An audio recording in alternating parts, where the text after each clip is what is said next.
Hey, I love that intro music. I do.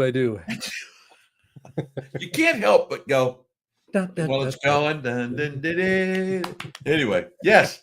Hi, I'm Blaine Bartlett, and I'm Doland. That's me.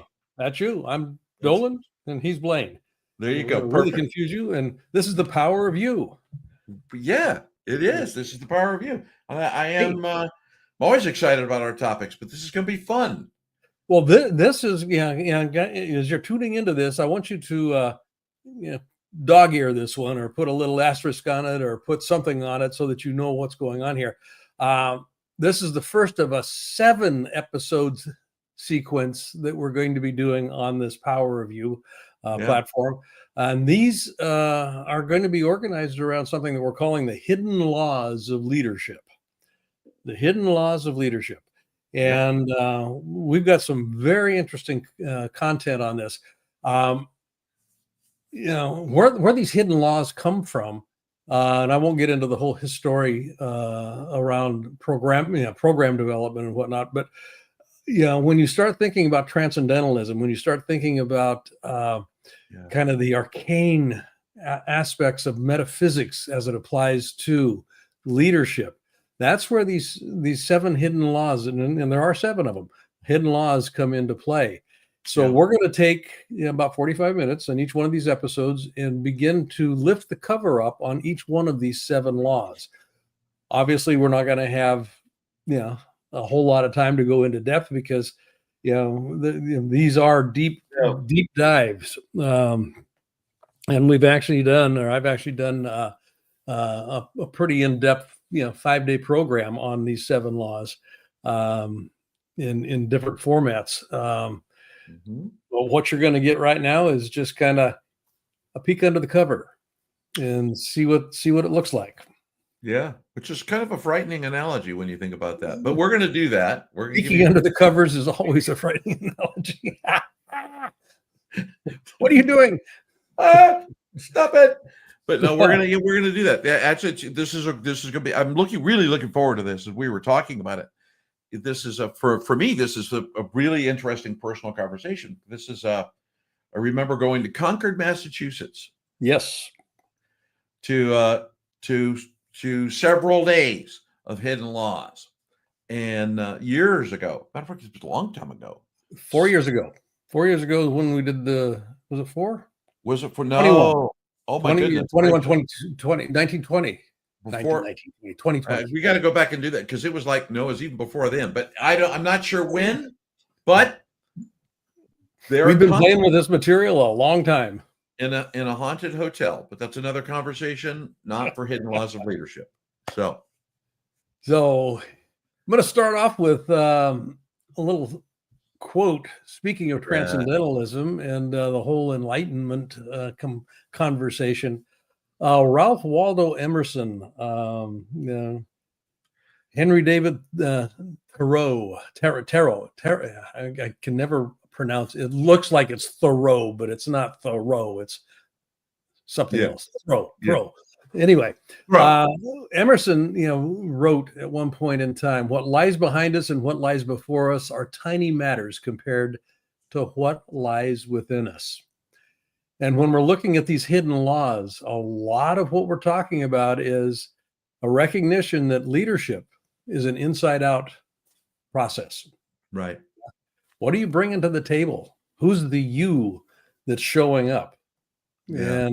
And how do you actually leverage that? And then how do you actually begin to play with that in a way that translates into the kind of results that you want to have your team developing? Yeah. This is a really interesting quote. And for those, kind of as we go through the 7 series of leaders, as you're listening to this, go to Blaine's point, go take a look at transcendentalism, think a little bit about, and it's not we're not talking about that. Nope. Go look at that. Go look at that era in American history. And I think you'll, in particular, Emerson and Thoreau, if we've not pronounced correctly, but Thoreau, as most people will call him, Thoreau. Yeah.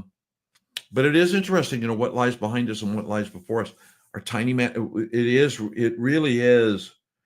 I love this kind of quote, because it really is about what lies within us.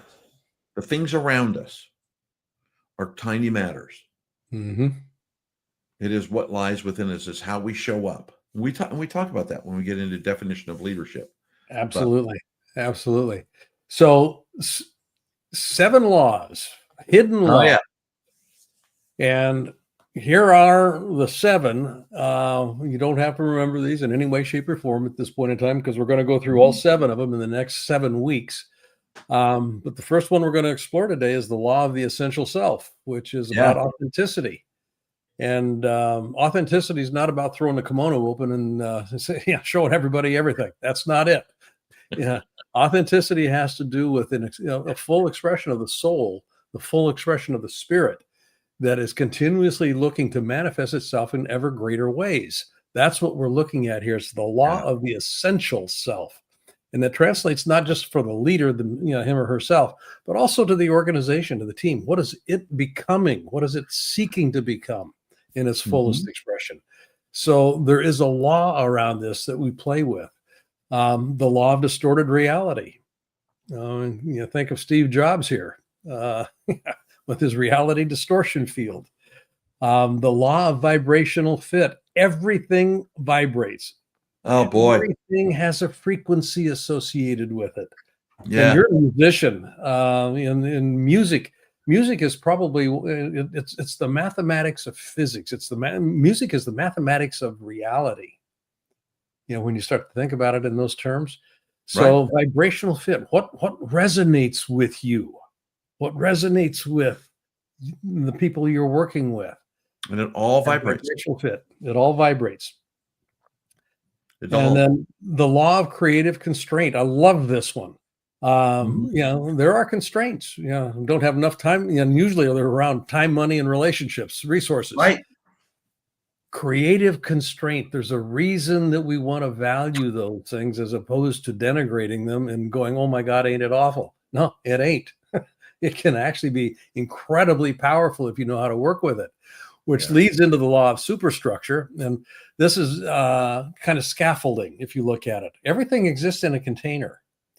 And it's that superstructure that gives meaning to what it is that you're trying to do. The content of your organization is residing inside of a superstructure, not just the organizational org chart, but superstructure around communication and processes. I mean, all kinds of stuff comes into play here. And then the law of elegant movement, elegance, minimal unintended consequences. Yeah, ease and elegance. When you're working with that, it's a thing of beauty. Mm-hmm. And then finally, the law of massive motivation, which is really a look at, and we talk about this in some of the other Power of You conversations here, the distinction between inspiration and motivation. Massive motivation is steeped in inspiration.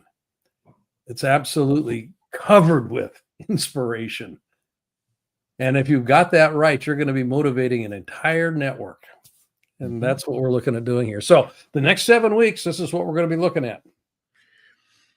A lot of stuff. This is such a good conversation. These are what I don't want lost on everybody is the first two key words, the law. The law. Yeah. Is the law. These are things. This is how it works. Laws. The easiest way to think about laws are governing principles, at least in my old mind. Yep. These are governing principles. It's the governing principle of essential self, which is today. But when you think about these and how they work together, because they're all in if anything is gone, then we're in dissonance, to use a musical term. Then we're in dissonance. Yep.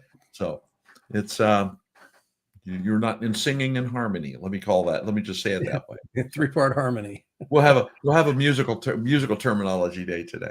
So, there we go. Good. There you go. So all of this is in service of this thing that we call leadership. Yeah. And Dolan and I've got a very specific definition of what that is. Yeah. Influencing other people in order to co-create coordinated movement in pursuit of a worthy ideal. It's basically that simple and that complex. Influencing, there's no command and control involved in this. It is influencing, state of being. How do I move things? How do I move people? Co-creation, ownership transfers. It's not just my idea anymore. Now it's our idea. How do we facilitate that transfer, which enables us to do a dance together called coordinated movement as we move into the unknown, which is what this idea is going to give us, is a move into the unknown. We don't know how to do the right steps in the right sequence within the right places. I mean, it's unknown. So how do we coordinate? Because we're going to step on each other's toes, guaranteed. So part of coordinated movement is the effective use and the elegant use of conflict. How do you actually play with that? And then in pursuit of a worthy ideal, for the sake of what are we doing this? What matters? That piece has to get in place. And it's at the end of the sentence here, but it's actually on the front of the process. Yeah, you got to know that first. Yep. Yeah, So you got to know that up front. That's what we're, these 7 laws feed directly into this. That's where we're headed. Yeah, that's going to be a fun exploration and how they all fit together. And I love this. I just had a conversation this morning with a client over this topic, worthy ideal. And worthy ideal, just to paraphrase, worthy ideal is not a 10% price increase. Worthy ideal is not more margin. Worthy ideal isn't I'm going to move more pallets from here to there. Worthy ideal is what matters. Yep. What is that? That's what matters. And that is the worthy ideal. And the worthy ideal matters at many levels. It matters to the individual. It matters to the team. It matters to the organization. It matters to and that's the inspiration piece. That worthy ideal is what moves people out of bed in the morning to come in. It is intrinsic, not extrinsic. And we had a good conversation and just around it. It was fun, Blaine, thinking about this because we were talking about the fact that when you think of that worthy ideal, you can have goals, right? Every organization has to have a goal. There's something we're moving towards, which provides us we're going to grow client base from 100 to 200. And goals change because we pick those numbers. But the worthy ideal does not. Yep. Because you're in service of that. Yeah. Why does it matter to go from 100 to 200? What difference does that make?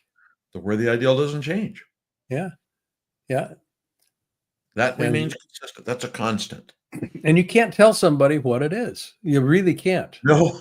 Well, you could.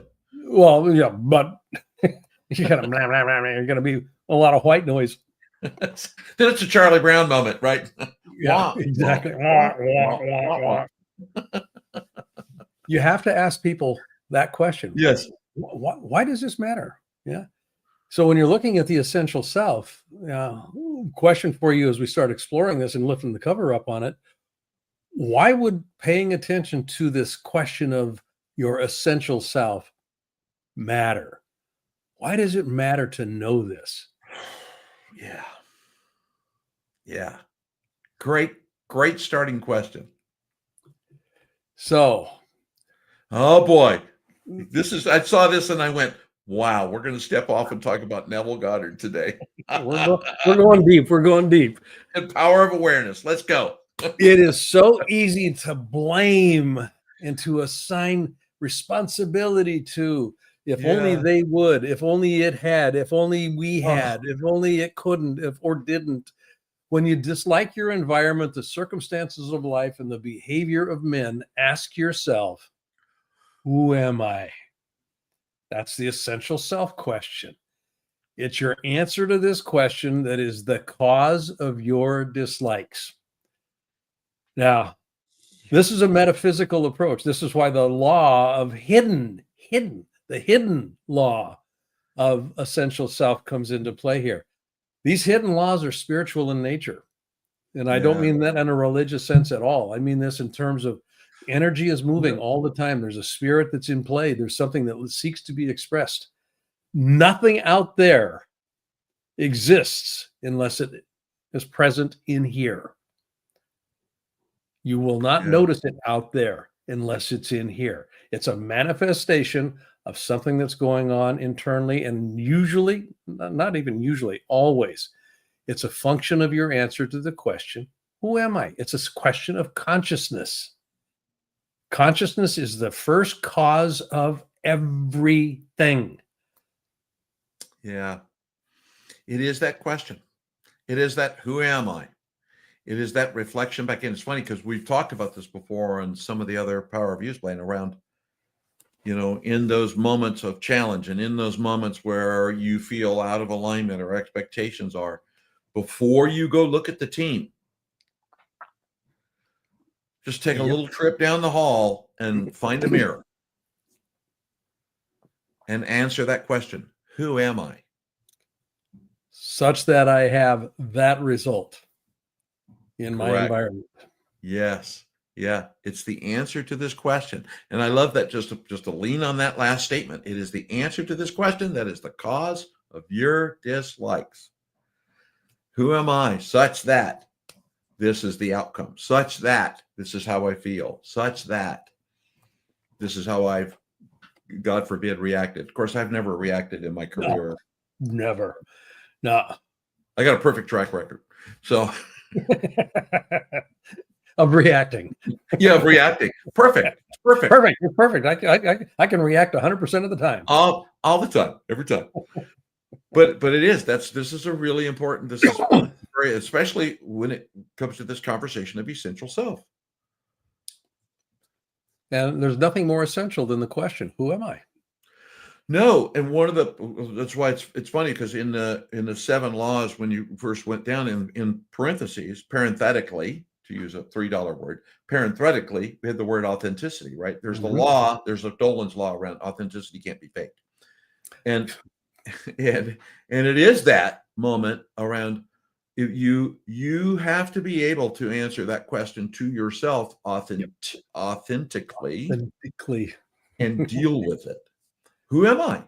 Who am I being? Yeah. Who am I being? And that's that gets into that moment around, it starts to peel back the layers on essential self. Absolutely. Absolutely. So this essential self, it sets the ceiling on your performance. People in your organization will only move as far as you have gotten. Yeah, they're going to bump their head on you. Yeah. They're going to bump their head on you. Yeah. Okay? And when we're starting to play with this notion of authenticity, and we're going to use essential self and authenticity almost interchangeably here. There's a little bit of difference between the two, but just for the sake of argument here, authenticity, one way to think about that is it's what remains when I stop trying to manage other people's perceptions of me. I just show up. Now, it's in that just showing up that I now have an opportunity to really take a look at what's showing up. Who am I that's showing up? Mm-hmm. And I won't really be able to get an answer to that effectively until I start getting feedback. And my environment can give me feedback. My results can give me feedback. I can actually ask people to give me feedback, but I want to be precise about what feedback I'm asking for. Yeah. What kind of, yeah. And all of that requires vulnerability. Yeah. One of the aspects of the hidden law of essential self is I have to be vulnerable in order to actually leverage it well. That vulnerability allows for connection. Yeah. And when people feel connected, they're willing to move with something. Right. You find resistance begins to disappear. Right. When there's certainty, there's no place for people to connect. It's kind of like, well, yeah, it's kind of, I bump my head on your certainty, your need to be right, your adamancy about this is the only way, all of that stuff. And people disconnect from that. That's what we're looking at doing here. Yeah, I love that. We keep going. It keeps what's important in view of everyone, and you are the symbol. It is, and we talk about this. Well, again, to link it back to the definition of leadership, right? It's who am I showing up as? When I influence, when I walk through the door, who am I when I come through that door? Yep. And authenticity is, and It's funny you mentioned it because there's this old guy named Bob Proctor, I forget what it was, but Bob, and one of my favorite things name. Yeah, I don't know. Something Bob always used to say that it took me like 19 times to hear it before it went ding, ding, ding, ding, ding, ding, ding, ding, ding, which was what other people's opinions of you are none of your business.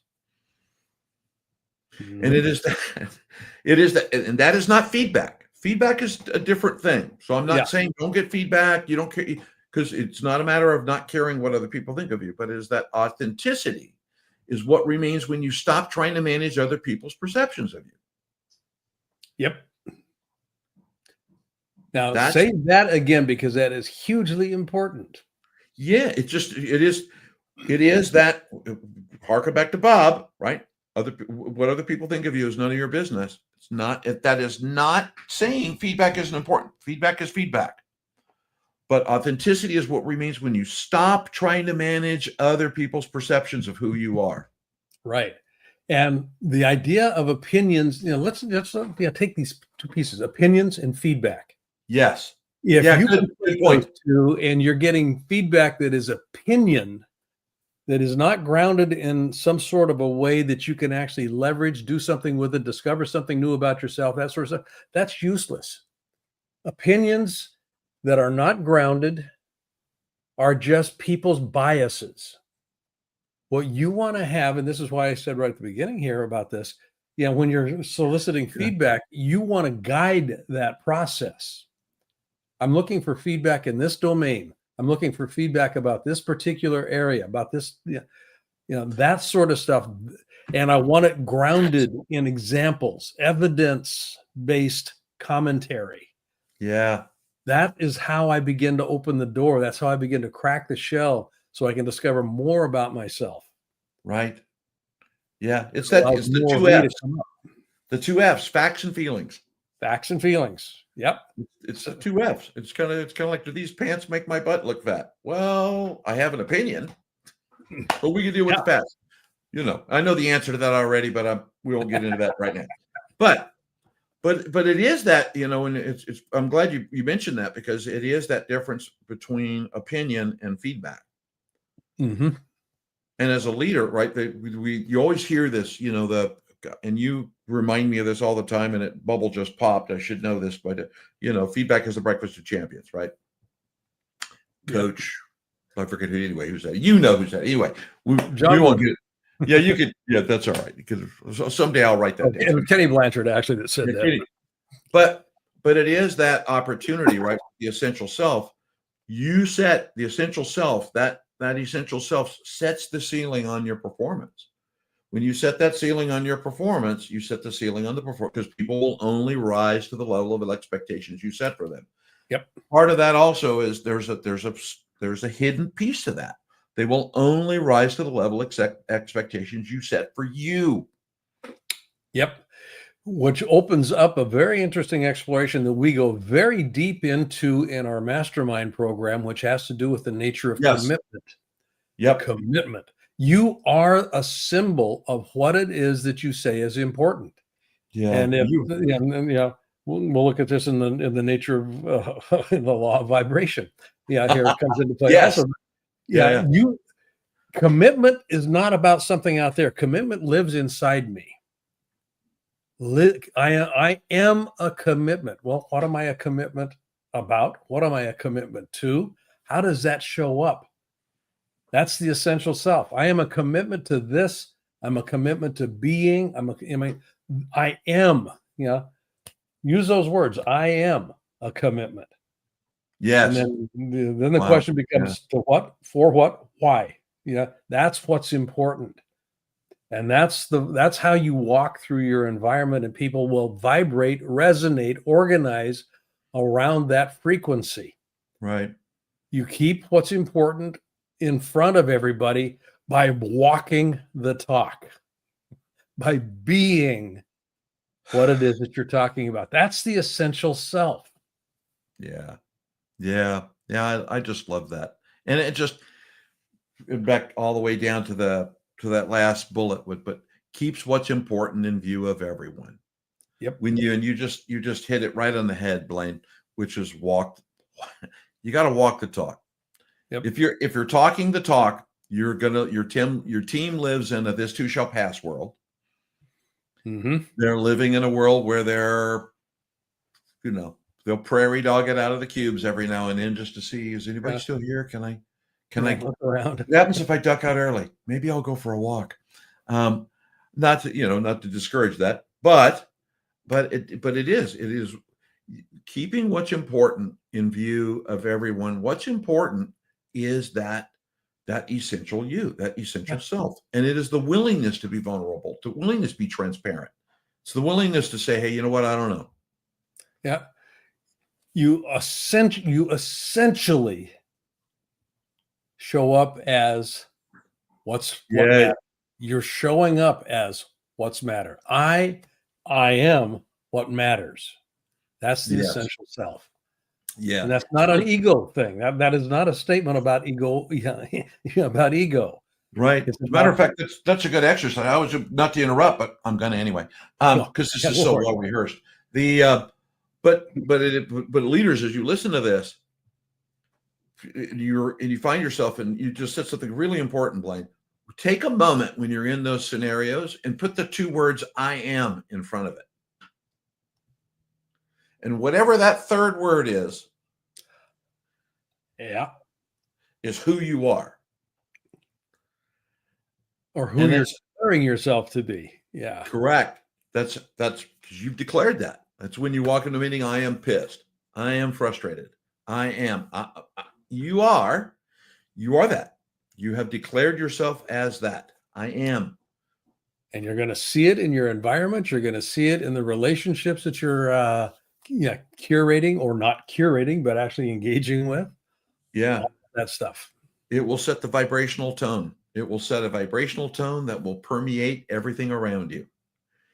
There is a thinking stuff. There is a thinking. That's a whole other conversation. There you go. Another 4 series right there. 4, 7, the science of getting rich. Yeah. There you go. Wallace Waddles. There you go.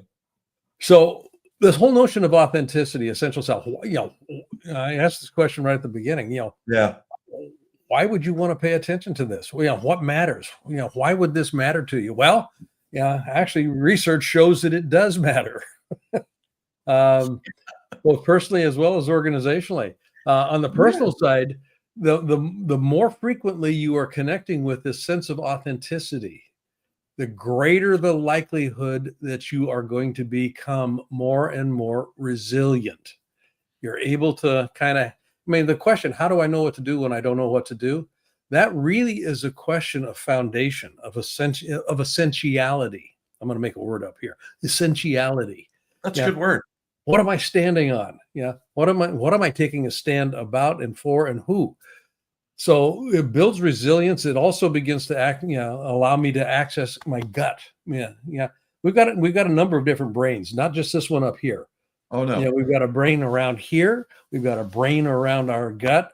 There's at least 3, probably 4 different brains in action in our bodies that are communicating in very different ways, using different modalities, paying attention to different things. This is where intuition comes into play. It's not just a cognitive process or a logical process. Right. The idea of communication, I'll just kind of throw this one out here because we haven't really talked about this, but communication is not a logical process. It's a biological process. And when you start paying attention to the biology of essential self, the biology of communication, the biology of these different brains that are in continual conversation with each other, now you have access to intuition, what we call intuition, insight, hunch. All of that stuff starts to come into play here. And it literally leads to actually making less errors in your decision making because the frontal lobes of the brain begin to get synced. There's you use the word from dissonance. Yes. Yeah. I mean, if this brain and this brain or this brain aren't on the same frequency, you got discord, dissonance, and the logic making piece here, the prefrontal cortex, which is where the executive function comes into play, it gets hijacked. Yeah. And so you're likely to make more mistakes when you're not looking through the lens of authenticity. Yeah. And then the I last just, piece here is, higher cognitive faculties. You're actually thinking clearer. yeah. It's why it's funny because I love this slide, right? With why does this matter? There's the personal side, but if you take that personal side and link it to organizationally, right? Without resilience, you can't build coordination. Right. Without intuition, you can't build trust. Without less errors, and less errors means there's a lot of things that we can talk about with less errors. This whole notion of coordinated movement. You can't reduce blame because you move people into a position of fight or flight. We're talking about neuroscience. Then without access to higher cognitive faculties, you can't get to increased profitability. You can't get there because your decision making, the way you think through things, the way you look at strategy, the way you the way you coordinate the movement of your team so that you remain in alignment with your worthy ideal. Yep. Because the moment you're out of alignment, your profitability will suffer. We can get a whole nother profitability may go like that, but it will be short term. It will not sustain itself. It's just so all of this is in service of something that is the holy grail of every entrepreneur. How do I scale my business effectively? Not necessarily efficiently, but effectively. No. Yeah. Yeah. I don't want to minimize efficient, but you don't want to sacrifice effectiveness in service of efficient. Right. Yeah. You're going to find that the squeeze isn't worth the juice. Very true. Yes. Or what you squeeze is not going to be what you want to put in your mouth. Yeah, exactly. What you squeeze isn't going to, it's got, ouch. I don't want that. That doesn't look quite right. So, but I love this because this is the answer to why. Why does this matter? Why does this law of essential self matter, and what does it equate to? There's a personal domain and an organizational domain. And by the way, organization, 3 of those bullets, right, except for the increases profitability, 3 of those bullets applies to your family, to people around you, to your life in general, externally, right? You can't build coordination in your family without resilience. You can't build trust. You can't reduce the tension, the blame, friction. Friction. Yeah, friction. So yeah, I love this, especially when we talk about why the hell does this matter? This whole notion of setting the ceiling on performance. You walk into the room and you think that physically you've just entered the room. But the truth is your essential self, the story of you got in the room before you did. And people are sorting through the story of you before they get to the real physical you, and they can start listening to what you're saying. And this is why you want to kind of back up the truck a little bit here and go, okay, when I look in the mirror, who's looking back at me? Here's the way to think about this. Every one of us, Doland is, I am, you are an idea. You're an idea that is being continuously expressed. Now, that idea, another way of saying it is, there's a story that is being concocted about what you're up to, what you're about, all of that sort of stuff. You're probably not aware of all of the aspects of that story. There's a philosophy that people have about how life is supposed to be. There's a Western orientation if you happen to be, in a European environment. There's an Asian. So we've got philosophies around all kinds of things that come into play through the ways that we understand how life, how reality is supposed to comport itself. That philosophy informs my psychology, cause effect. What am I supposed to do within the framework of that philosophy? Yeah. And that psychology actually has a physical form in the body. in the body of the organization, but also in the body, more importantly here, of the individual. You will show up physiologically in a certain way. And physiology isn't just your physical form. It's your voice. Yeah, exactly. You sit back. So that physiology, are you slumped over? Are you upright? Where's your breathing? I mean, all of these things have physiological implications in terms of what people read into what you're about. And if you're not clear about what your story is constructed of, it's real difficult to actually leverage it effectively. And for most people, that story did not get developed intentionally. It's an accidental consequence. When I mentioned you were an idea, the idea at least had its germ when you were born. You popped out, and mom and dad had an idea about what kind of a person you were going to be. That got implanted. And then your grandparents had an idea about how you're supposed to behave. That got dropped in. And then the teachers, they had an idea about how you're supposed to comport yourself. You got that idea of you wasn't informed by you. It was formed by other people. And now you have an opportunity to go, time out. Exactly.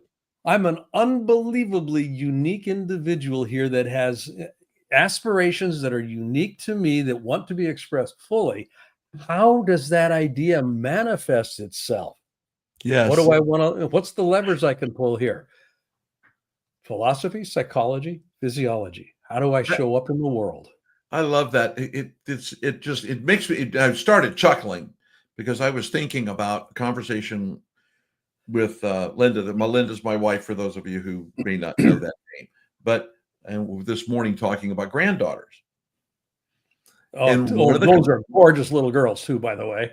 Thank you very much. And one of the loves of our life. It's a great. Too bad we can't start as grandparents. But anyway, but to your point, it is that we place upon them our story, our version of the story. We have a story on who they are. Mm-hmm.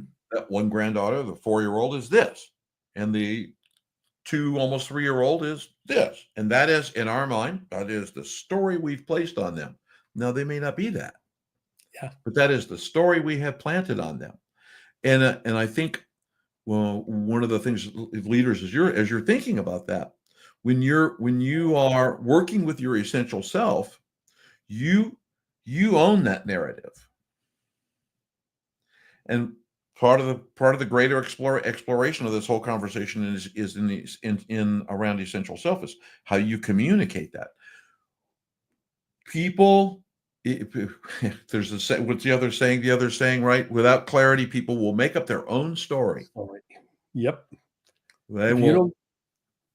If you don't tell them what it is, they're going to make something up because they need to know how to behave around you.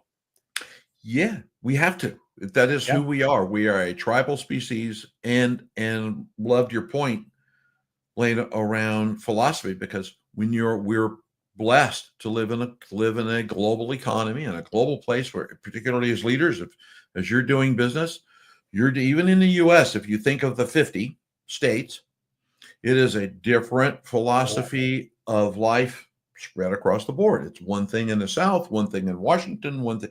So the philosophy changes much less in a more global complex. So you need to be one of the things that you do as a leader is work on that essential self. Know that essential self. Know your I am. Mm-hmm. Yeah. Know your vulnerability. Know your story. Yeah, that, and to Walt Whitman's perspective, bring in another fellow in the transcendental world here. There's more to me than is between my hat and my boots. Yes, well said. That's I mean, the hat and the boots were given to me by somebody else. It's kind of like there's a stuff, but there's a lot more in here. What is in here? What's being expressed? What's being expressed? That's what we're looking at here. So, kind of close off on this one. There's something in every one of us that awaits and listens for the sound of the genuine The sound of the genuine. It's the only true guide you will ever have. And if you can't hear it, you'll spend all of your days on the ends of strings that somebody else is pulling. Just think of the puppet here. This is, again, why this essential self becomes so important. There's something inside every one of us, that genuine sound that wants to be expressed. And when we can tap into that and start to express it, that becomes the font of our creativity. It becomes the source of our power as a leader. And we want to have access to that. I got nothing. Okay. So I got nothing. I love that. Just love that. Anyway. Your future is making the future your business. Yeah. Now just think about that for a minute. Your future is making the future your business. Don't just let it happen willy-nilly. Yeah. Part of leadership is about moving possibility into probability such that it can become a reality. Right. How do you do that? Well, you start by thinking what matters. What matters? What's that worthy ideal that lives in me that wants to be fully expressed? What's that worthy ideal that lives in us as an organization that's looking to be fully expressed? Yeah. Then how do you go about doing that? Yeah. Well, one way you can do that is to talk to Doland and I. Yes. We're a lot of things, but one of the things that we are pretty good consultants. We have been around the block a couple of different times here. Once or twice. Around the block, around the barn. I mean, we've been around the barn, around the circle. I mean, we've been around. Around the sun a whole bunch of times. Oh my goodness gracious, a lot. What's funny is I think it's important without belaboring this is look. When you're as a leader and you are looking within the body of your organization, you got three choices, three courses of action. You can do nothing, and things can stay there where they are. You can try to do it all by yourself. Crazy. and go figure it out. Right? You can DIY it, or DIY, DIY, not DIY. Do it yourself. And there's a DIY. There's an acronym DIY in there somewhere. Yeah. Right. Or you can get help. So if what we've talked about resonates, have a conversation with us. If it's a fit, we've helped lots of organizations do these kinds of things and actually move their organization at a very, very quick pace. So if that's the right thing to do, and if not, you go away with a couple of ideas and you can go try it. So no obligation at all. But if you're interested in growing yourself, growing your organization, you got to grow yourself before you can grow your organization. Just goodness. Be real clear about that. cal.com/team/LMM/LMM. Yeah, that gives that's a calendar link. You'll get on either Doland's or my calendar, and we'll have a brief conversation about how do you apply these and how do you actually begin to leverage these 7 laws that we're looking at in this series, starting with the law of the essential self. Yeah. That's what we're looking at. There you go. All right. So, Dr. Bartlett. That's where we're at with that one. So for those of you that are still on the live feed right now, this Power of You is going up in a LinkedIn group. So the invitation is to pop on over. Yeah. Join the LinkedIn group. Join the group. It is a curated group. You can't just show up. You gotta. We'll see that you've asked to join the group. It's not that we're going to tell you no, but the group is set up that way, so it's not a group just designed for everybody to show up. But come join Power of You, and the intention for Power of You is this is our opportunity. Blaine and I do this every week. And this is our opportunity to give back, share experiences, as we talked about. There'll be 7 episodes, 6 more episodes now around more powers of you, around the hidden laws of leadership. But come join us in the group. Yeah, and these will be posted. They'll be up for a week. Each one of these, will stay live for a week and then they go away. Yeah, because they go live for a week and they go away, we want to be sure, where do they go away to? They go away to a curated library. So if you want to have access to all of these powers of you, you can go to this particular site, and it will actually give you everything that you've ever wanted here. Leader.blainebartlett.com/power of you. That's a curated library. The entire library of leadership topics is housed in this place. PDF of all of the slides that we're working with on every one of these things. Every single episode is in this library. It's added to every single week. So if you find this of value and you want to continue learning more about it, gain access by just going to that spot. Yeah. Come be with us. There you go. So you've got a couple of options here. One-on-one conversation with Doland and or myself.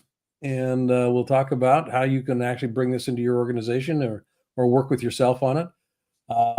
You can go to the library, but definitely you can join the LinkedIn group. And the LinkedIn group, we're adding stuff to it every week. Love to have you. And folks, we want to thank you for joining us on The Power of You. Dun, dun, dun. Okay. And we're going to call it a day here. We'll see you on the next episode. Next episode, we're going into the second law of the hidden laws. And I'm not going to tell you what it is. You're going to have to go back and take a look at it. So there. Good. But we're doing one. There we're you go. Doing one. See you Dr. next Bartlett, week. see you next week. Dr. White, my pleasure.